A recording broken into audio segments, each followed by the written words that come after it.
Ready? Hamstrings, the strongest muscle for the flexion of the knee and extension of the hip.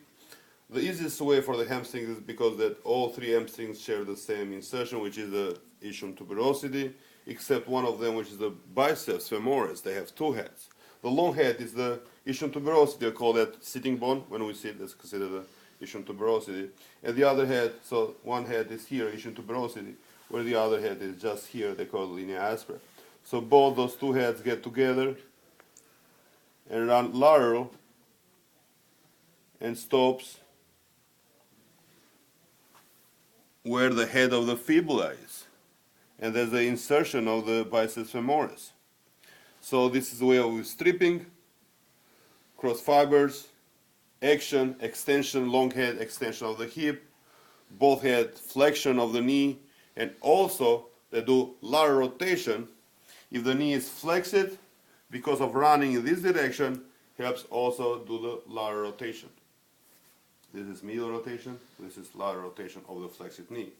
So, to stretch this muscle, we need to extend it and flex the hip and medial rotate it. Superficial lateral muscle in the posterior aspect of the thigh, very strong muscle for the, most likely, for the knee flexion.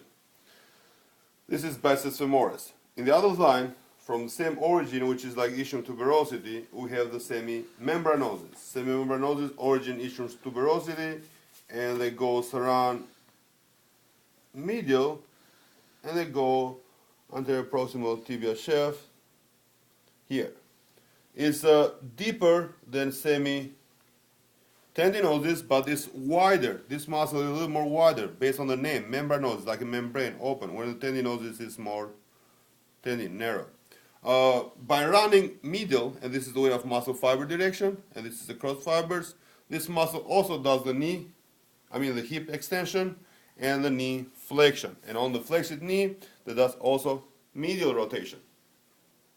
On top of the semitendinosus, we have the semimembranosus. On top of semimembranosus, we have semitendinosus, which is share the same origin, which is the ischium tuberosity, and runs on top, and I'm making a different color.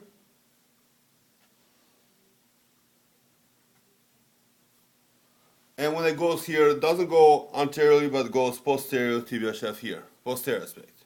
Now, this muscle, it's on top. Interior.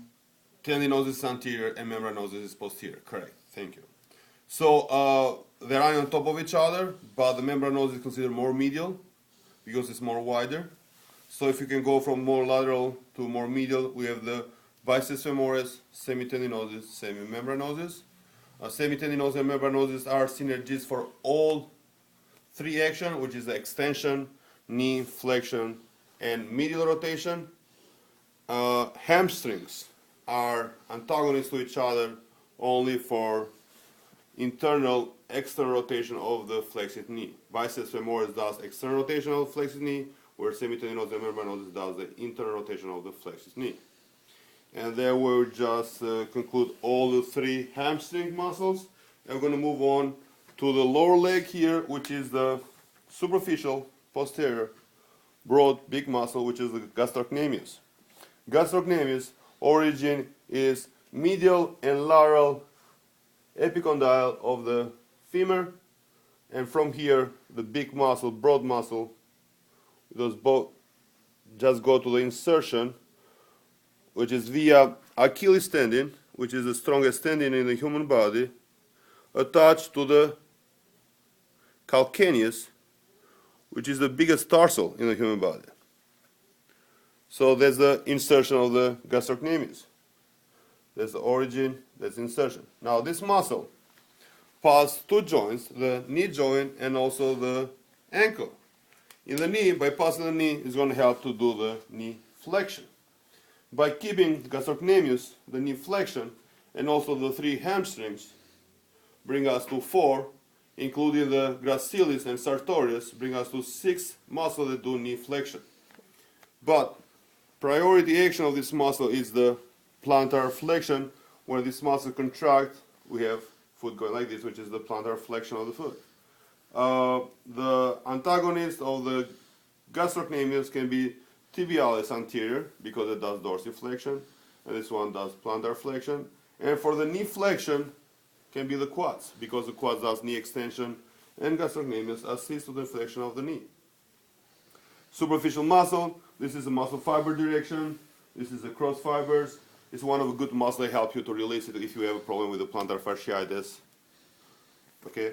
Underneath this muscle, starting from the head of the, I can use a different color just to see it, from the head of the fibula, where also the biceps femoris is. So from the head of the fibula, also to the solar line here, from here to there, origin, and runs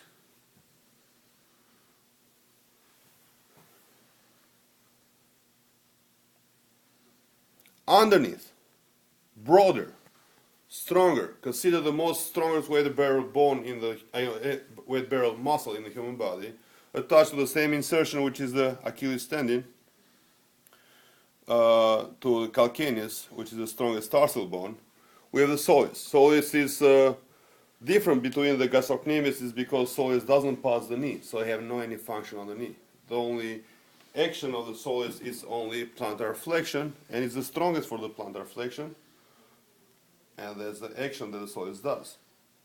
Stretching, we just need to do the dorsiflexion, so we say that soleus and gastrocnemius have the same antagonist, which is the tibialis, anterior tibialis, or tibialis anterior.